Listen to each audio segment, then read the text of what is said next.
Hey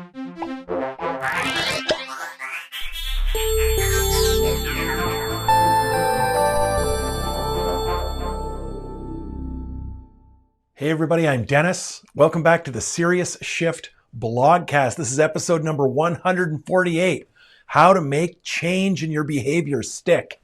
So let's start with this question. Why is it so hard? Well, there's all kinds of reasons, but the two primary reasons, at least for myself, are the following. The first is that we tend to think it's really easy instead of realizing how hard it is.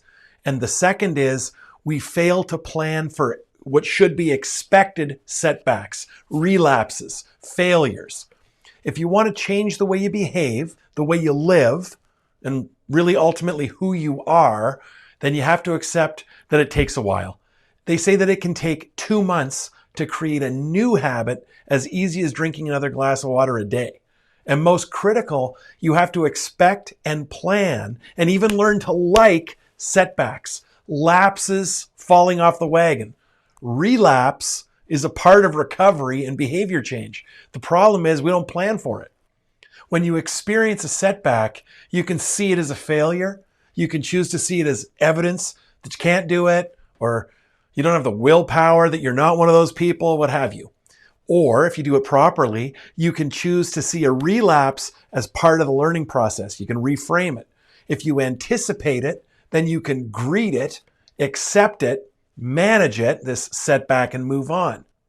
When COVID kicked in, I started exercising more. I was walking a minimum of 10,000 steps a day. I'd take the long route anywhere I went, or where I walked my dog when I was crossing these big parking lots. I just incorporate circles into my routes, just mindlessly walking in a big circle for no reason, obviously, just adding to my step count. I was eating right. I was drinking water like a fish, not drinking as much coffee. It was very front of mind, as I said.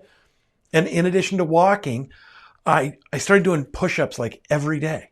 Only a few months ago, like from recording, just a few months ago, I was able to do more consecutive push-ups at a time than at any other time in my life. And not just regular push-ups. I was doing like diamond cutters, wide hands, pike push-ups, staggered hands, Spider-Man push-ups, all of them. And I was getting all kinds of positive feedback. Seriously, I felt lean and I felt strong. I'm almost 50.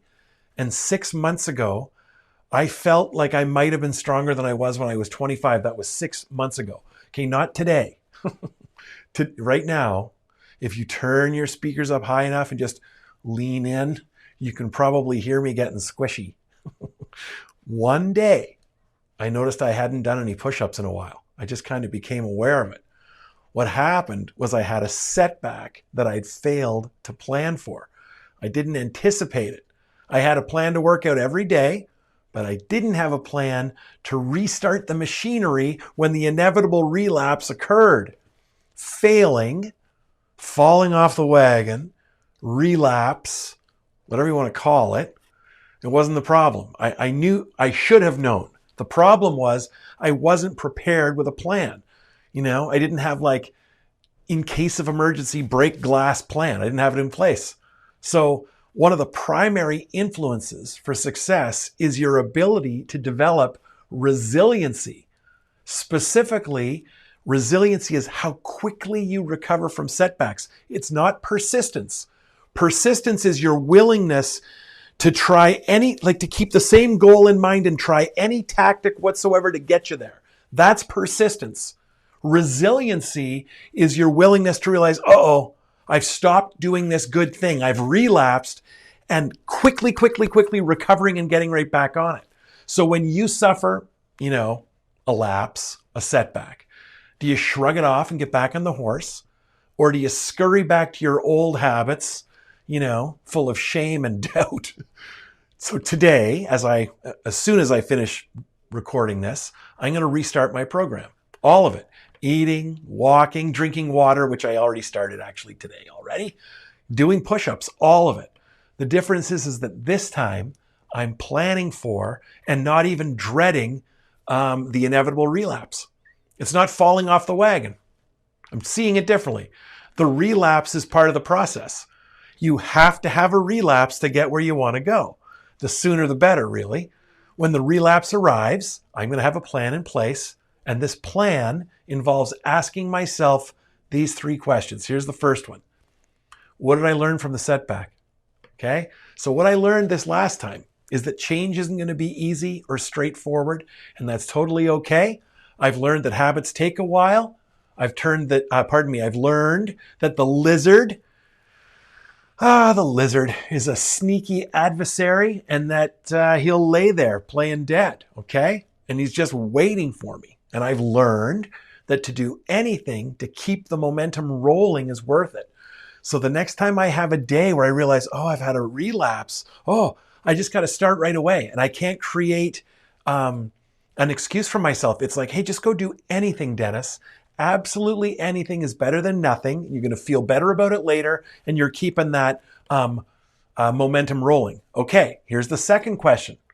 What needs to happen to get back into action? Okay, so I need a daily schedule, and I need to be aware of it. I have, as of now, this never miss 2 in a row no matter what rule in place, so that's good. I've got little alarms that go off through the day in my calendar and on my phone reminding me to exercise. And I've got an established plan that's going to roll out in 22-day chunks. So I've done that. And the third question is this. When the relapse comes, and it's going to come, you're preparing for it. How do you want to treat yourself while you're working through it? Okay? So here it is. I want to treat myself with patience and kindness. I want to be on my side and remind myself that while I might have lapsed on my push-ups, I'm still a pretty amazing Dennis, okay? That's what I want to do. Those are the questions that you ask to get yourself stuck. Expect it, okay? Expect it. Expect as you move yourself through the progression of economic value and you move from delivering services to staging experiences, to defining a deeper motive for your work, to connecting with your clients, etc. Accept that it's going to go great, but ultimately somewhere down the road, you're going to have a relapse. You're not going to feel like doing it today. You're not going to maybe believe in it today. That's okay.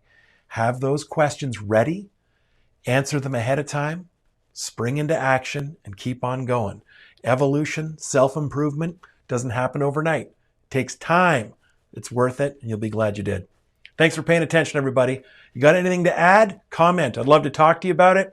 Share, like this, tell your friends about it. See you soon, everybody. Cheers.